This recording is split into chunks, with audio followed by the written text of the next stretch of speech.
नमस्कार साथियों, स्वागत है आप सभी का आपने YouTube प्लेटफॉर्म यूबीएम क्लासेस में। ठीक है दोस्त, हमारा टॉपिक चल रहा था घन मूल। हमने पिछले क्लास में आपको घन और घन मूल के बारे में पूर्णतः जानकारी दे दी थी, सारी जानकारी प्रोवाइड करा दी थी। उसमें मैंने एक दो क्वेश्चन भी किए थे। ठीक है, अब हम क्या करेंगे कि एक दो क्वेश्चन करेंगे और कुछ फैक्ट को भी समझेंगे। ठीक, तो फैक्ट को समझने से पहले हम कुछ जो पिछली बार मैंने चिन्ह परिपाटी बताई थी, यानी कि किसका प्लस प्लस का मल्टीप्लाई कराएंगे तो प्लस आएगा या माइनस आएगा, तो इस टाइप की जो कुछ बातें हमने बताई थी उनको थोड़ा सा रिवाइज करेंगे। इसके बाद चलेंगे क्वेश्चन की तरफ। ठीक है, तो वीडियो को शुरू करने से पहले अगर वीडियो पे नए हैं तो वीडियो को लाइक करें, चैनल को सब्सक्राइब करें, बेल आइकन को प्रेस करना ना भूलें, जिससे कि आने वाली वीडियो की नोटिफिकेशन आपको पल पल मिलती रहे। ठीक है दोस्त, तो वीडियो को शुरू करते हैं वीडियो परिपाटी से। जैसे मैंने आपको पहले समझाया था कि हमेशा जब प्लस और प्लस का मल्टीप्लाई होता है तो हमेशा क्या आता है, प्लस आता है। और माइनस इंटू माइनस का जब मल्टीप्लाई होता है तो हमेशा क्या आता है, प्लस आता है। और कभी भी प्लस इंटू माइनस का जब मल्टीप्लाई होता है तो हमेशा क्या आता है, माइनस आता है। और प्लस इंटू माइनस का जब मल्टीप्लाई आता है तब भी क्या आता है, माइनस। ठीक, इनके एक एक एग्जाम्पल देके भी मैंने समझे थे, आपको फिर से हम समझा देते हैं एक एक एग्जाम्पल देके। देखो कैसे प्लस और प्लस का मल्टीप्लाई होता है, प्लस कैसे आता है। जैसे सपोज दैट क्या कि मान लो कि प्लस प्लस यानी कि हमने आपको बताया कि दो जैसे कोई संख्या लिख दी, 2 हो या 4, 6, 9, 10 कुछ भी लिख दिया, तो हमेशा अगर इसके आगे कोई चिन्ह नहीं लगा है तो हमेशा किसकी मानी जाती है ये संख्या, ये सारी संख्याएं किसकी हैं, तो पॉजिटिव यानी कि धनात्मक। इतनी बात क्लियर। ठीक, दूसरी बात, जब किसी संख्या के आगे कोई चिन्ह लगा दिया जाता है, भाई कोई चिन्ह लगाएंगे तो माइनस का ही लगाएंगे। ठीक है, अब कोई चिन्ह लगा दिया, मान लो माइनस का लगा दिया या मल्टीप्लाई का, ऐसे कोई चिन्ह लगा नहीं होता है। जब किसी दो संख्याओं का आपस में मल्टीप्लाई हो या भाग होता है तब वो बात अलग होती है। लेकिन अगर कोई संख्या के आगे कोई चिन्ह नहीं लगा तो हमेशा धनात्मक मानी जाती है। किसी संख्या के आगे मान लो चिन्ह लगा दिया -2, 3, -5, -10, कुछ भी अगर माइनस लगा दिया तो ये संख्याएं किसकी हो जाती हैं, तो ये संख्याएं नेगेटिव हो जाती हैं। अगर चिन्ह नहीं लगा तो हमेशा संख्याएं धनात्मक मानी जाती हैं। इतनी बात क्लियर। ठीक है, अब हम इस बात को जो मैंने उस दिन समझाया था, कुछ बच्चों का कंफ्यूजन था, इसलिए मैं रिवाइज कर रहा हूं इस बात को। ठीक है, देखो जैसे कि अब यह पहली बात लेते हैं, प्लस प्लस का मल्टीप्लाई हमने क्या बताया था आपको, प्लस बताया था। तो यानी कि जब कभी भी 2 इंटू 2, ये भी प्लस का है ये भी प्लस का, हमने क्या बताया आपको, कोई भी संख्या अगर कोई चिन्ह नहीं लगाए तो हमेशा किसकी मानी जाती है, तो धनात्मक यानी पॉजिटिव। 2 इंटू 2 तो हमेशा क्या आएगा, 4 तो आएगा, लेकिन किसका आएगा, धन का। धन का आएगा यानी कि अगर कोई चिन्ह नहीं लगा तो हमने पहले ही भी बोल रखा है आपको क्या होता है, वो धनात्मक होता है। तो किसका आएगा, प्लस का 4। इतनी बात क्लियर। दूसरी बात हमने आपको बताया था जब दो माइनस माइनस की दो संख्याएं होती हैं, जैसे कि यहीं पे हम ले लेते हैं -3, -5, यानी माइनस का 3 भी है और माइनस का 5 भी है। तो 5 का 3 में मल्टीप्लाई कराएंगे, 5 दिया 15 तो आएगा, लेकिन अब ये धन का आएगा या ऋण का आएगा। तो देखो सिंपल सी बात है, हमने आपको क्या बताया है, माइनस माइनस क्या होते हैं, हमेशा प्लस होते हैं। तो जब माइनस और माइनस का, भाई 5 का 3 में मल्टीप्लाई करा दिया तो 15 आ गया, यानी 5 का 3 में गुणा करा दिया तो 15 आ गया। और माइनस माइनस का आपस में गुणा कराएंगे तो हमने क्या बताया, माइनस माइनस का गुणा होता है क्या होता है, प्लस होता है। तो माइनस माइनस का गुणा कराएंगे तो क्या आएगा, प्लस आएगा। तो हमने आपको बताया कि प्लस का चिन्ह लगाने की जरूरत नहीं है, क्योंकि जो संख्या लिखी जाती है वो हमेशा किसमें होती है, धनात्मक होती है। तो यानी कितना आएगा, 15। इतनी बात क्लियर। तीसरा पॉइंट देखो, यानी पहला पॉइंट देख लिया, दूसरा देख लिया, अब हम देखते हैं तीसरा पॉइंट। तीसरा पॉइंट आपका क्या है कि माइनस और प्लस का हमेशा मल्टीप्लाई क्या होता है, माइनस। कोई भी संख्या लेके देख लेते हैं हम लोग, जैसे कि -4 है सपोज दैट, और -4 है यहाँ पे, और ये प्लस की संख्या है, सॉरी ये माइनस का है ये प्लस है, तो हमने एक माइनस की संख्या ले ली, एक प्लस की कोई सी भी संख्या ले लो आप, मान लो 5 ही ले लिया मैंने। 5 का 4 में गुणा कराएंगे, 5 चौको 20। अब 20 तो आएगा, लेकिन अब ये धन का होगा या ऋण का होगा। बच्चों को बहुत कंफ्यूजन। देखो सिंपल सी बात, हमने आपको बताया माइनस और प्लस का जब कभी भी गुणा होता है तो हमेशा क्या आता है, माइनस। इतनी बात क्लियर। देखो अब माइनस और यहाँ प्लस, भाई कोई संख्या जब यहाँ पे कोई चिन्ह नहीं है तो हमेशा किसका मानेंगे, प्लस। आपको बार बार दोहरा रहा हूं मैं, यहाँ पे क्या है, प्लस। माइनस और प्लस का मल्टीप्लाई हुआ तो हमेशा क्या आएगा, माइनस। तो 5 का जब 4 में गुणा करा दिया तो 5 को 20 हो गया, लेकिन अब ये होगा किसका, तो आप कहेंगे ऋण का। क्यों, क्योंकि हमने आपको बताया है प्लस और सॉरी माइनस और प्लस का जब गुणा होता है तो क्या होता है, माइनस। क्लियर बात? अभी भी कोई डाउट? अब डाउट नहीं रहना चाहिए दोस्त, ठीक है। अब लास्ट पॉइंट देख लेते हैं, फोर्थ पॉइंट जो हमने आपको बताया था, प्लस और माइनस का हमेशा गुणा होता है तो क्या आता है, माइनस। कैसे? देखो, मान लो कोई संख्या लेंगे प्लस की, पहली संख्या मान लो प्लस की मैंने 6 ले ली, ठीक है, प्लस की 6 ले ली। अब गुणा कराना है उसके माइनस की संख्या से, कोई सी भी माइनस संख्या उठा लो, -2 मान लो ले लिया मैंने, ठीक है। तो 6 का 2 में तो मैं गुणा करोगे, 6 दूनी 8, सॉरी 6 दूनी 12, तो 6 दूनी 12। और अब यहाँ पे माइनस है, यहाँ पे प्लस है। प्लस और माइनस का हमने आपको क्या बताया, प्लस और माइनस का क्या होता है, जब गुणा कराते तो हमेशा माइनस आता है। तो 12 तो आएगा, लेकिन किसका आएगा, तो 12 ऋण का आएगा। इतनी बात क्लियर हुई दोस्त? मुझे लग रहा है कि अब कोई भी दिक्कत, कोई भी कंफ्यूजन नहीं होना चाहिए किसमें, आपकी ये जो मैंने आपको बताए थे चिन्ह परिपाटी में, ठीक है। इतनी बात क्लियर, ठीक। अभी भी दोस्त कोई भी डाउट हो तो वीडियो को एक बार रिवाइज करके देख लीजिए, ठीक है।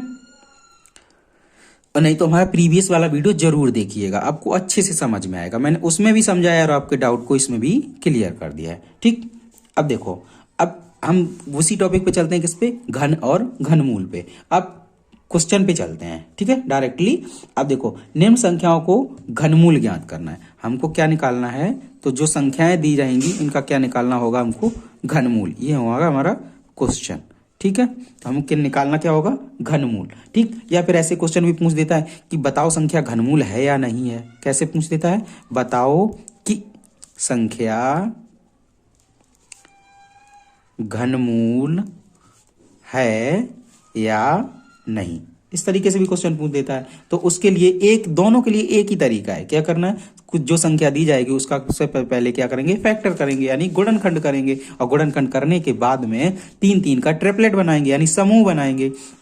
समूह बनाने के बाद में आप क्या करेंगे, उनमें से एक एक संख्या को बाहर निकालेंगे और उन्हीं का आपस में मल्टीप्लाई करा देंगे। वो क्या निकल आएगा, घन। जैसे कि समझते हैं, देखो मान लो कोई सी भी संख्या उठा लेते हैं। मान लो हमने संख्या ले ली 729, समझने के लिए। अब तुमसे पूछ रहा है बताओ ये इसका घनमूल बताओ, या फिर ये पूछेगा कि बताओ ये संख्या पूर्ण घन है अथवा नहीं है, ठीक है। अब देखो, अब इसका क्या निकालना है, हमें घनमूल। घनमूल निकालने के लिए हमने आपको पिछली वीडियो में भी बताया था, क्या बताया था, आपको बताया था कि इसका सबसे पहले क्या करना है, फैक्टर करना है। देखो, अब पीछे विषम संख्या है तो जाहिर सी बात है सम संख्या से तो कटेगी नहीं, तो हम किससे काटेंगे, विषम संख्या, यानी 2 से नहीं कटेगा तो किससे कटेगा, 3 से ट्राई करेंगे। 3 से काट के देखते हैं कैसे काटेंगे। 3 दूनी 6, 2 बार भाग गया, एक संख्या बच गई यहाँ पे, क्योंकि 3 दूनी 6 और है कितना 7, एक बच गया, एक आएगा, 2 के आएंगे तो कितना हो गया 12, 3 चौको 12, 3 तिरका 9, पूरी पूरी संख्या कट गई। अब 3 से फिर से ट्राई करते हैं, 3 24, 3 एकम 3, ये भी कट गया 3 से। फिर से 3 से काट गए थे, 3 दूनी 6, बचा कितना 2, 3 सत्ते 21।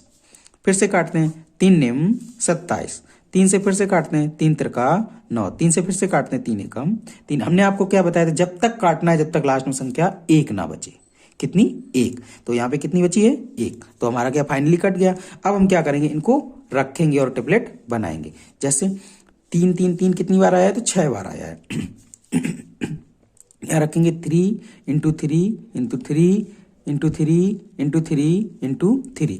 अब क्या करेंगे, ट्रिपलेट बनाएंगे, यानी 3 3 का समूह बनाएंगे। तो देखो, एक तो ये जोड़ा बन गया आपका 3 3 का, और एक ये बन गया। हमने आपको क्या बताया था, घनमूल निकालने के लिए उन संख्या जो जोड़ा बनता है ना उसमें से एक ही संख्या निकालते हैं। जैसे 3 का जोड़ा बना है ना, तो यहाँ से 3 केवल एक बाहर कर लो, और यहाँ से एक 3 बाहर कर लो इस जोड़े से, तो 3 तिरका 9, यानी कि ये संख्या का घनमूल कितना होगा, तो हम कहेंगे 729 का घनमूल कितना होगा दोस्त, 9।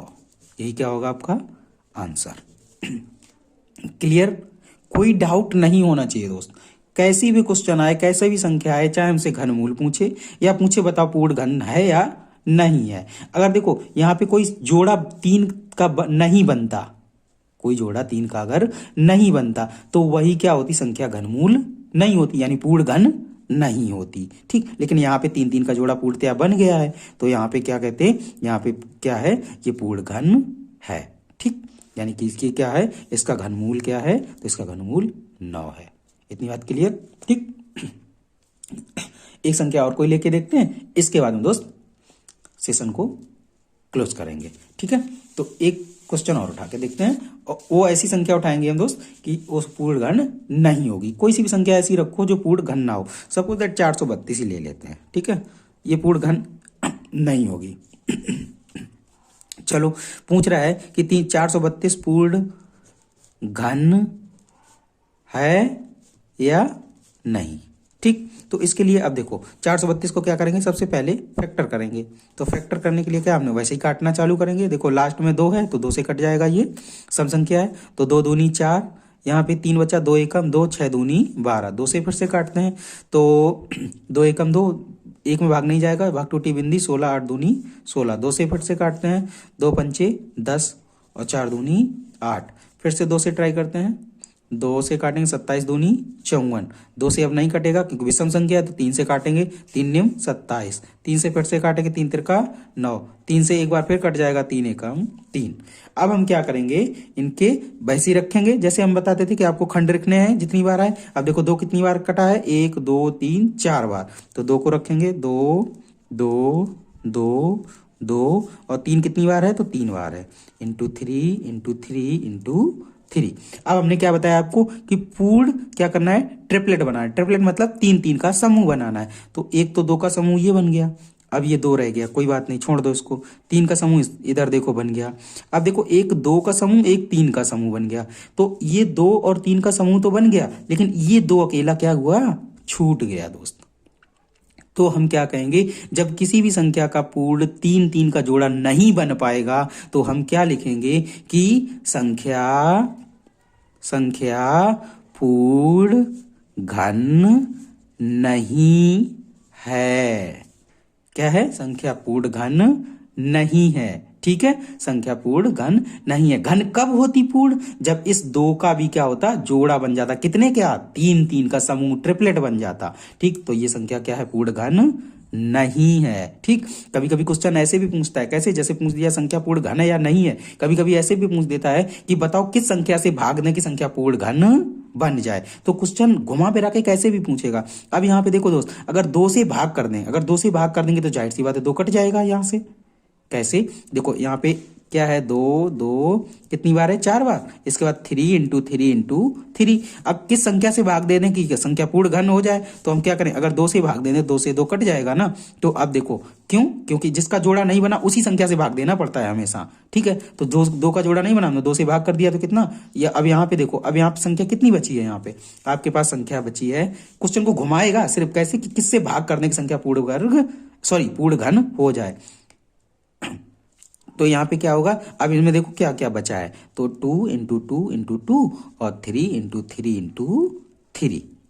ठीक, तो अब देखो यहाँ पे इसका यानी 3 दूनी 6, यहाँ पे कितना आया, 6। लेकिन 6 का घन कब बनेगा, 6 रंग 36 छिक्का 216, यानी कि अगर हम 432 में क्या करें, 432 में 2 से अगर हम भाग कर दें तो कितना आएगा, 216। 216 किसका घन होता है, तो 6 का होता है। ठीक, यानी 216 का घनमूल कितना है, तो 6 है। ठीक है दोस्त, तो यहाँ पे क्वेश्चन घुमा के भी पूछ सकता है। ठीक है, किस संख्या से भाग दे कि संख्या पूर्ण घन हो जाए, तो हम यहाँ पे किससे भाग देना पड़ेगा, जिसका जोड़ा नहीं बनेगा उसी संख्या से हमेशा भाग देना पड़ेगा। एक साथ मैंने आपके 2 क्वेश्चन समझा दिए। ठीक है दोस्त, कोई भी क्वेश्चन में कैसा भी डाउट है ना, आप तुरंत कमेंट बॉक्स में जाइए और टाइप कीजिए कि सर हमें ये सब बात समझ में नहीं आई। हम आपको बहुत ही अच्छे से समझाने की कोशिश करेंगे। एक बार वीडियो को रिवाइज करके देखिए, अगेन देखिए। अगर कोई बात फिर भी नहीं समझ में आती तो हमें कमेंट बॉक्स में टाइप कीजिए, हम आपको उस बात को जरूर समझाने की कोशिश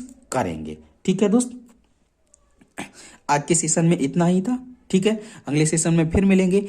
अगर आपने अभी तक मेरे पिछला वीडियो नहीं देखा है तो वहां भी उसका लिंक मैंने कमेंट सेशन में यानी डिस्क्रिप्शन बॉक्स में दे दिया है, और कमेंट बॉक्स में लिंक भी पिन कर दिया है, आप वहां से भी जाकर देख सकते हैं। ठीक है, उसमें क्वेश्चन कैसे हैं, जो पिछली कुछ वीडियो है उसमें क्वेश्चन मैंने ऐसे शामिल किए थे कि यानी क्या जोड़े या क्या घटाएं कि संख्या पूर्ण घन हो जाए। ठीक है, इस टाइप के बहुत ही अच्छे अच्छे क्वेश्चन शामिल किए हैं। ठीक है दोस्त, आज का सेशन यही समाप्त करते हैं, मिलेंगे अगले सेशन में। अगर वीडियो पसंद आए तो वीडियो को लाइक करें, चैनल को सब्सक्राइब करें, बेल आइकन को प्रेस करना ना भूलें, जिससे कि आने वाली वीडियो की नोटिफिकेशन आपको कंटिन्यू मिलती रहे। ठीक है दोस्त, मिलेंगे अगले वीडियो में।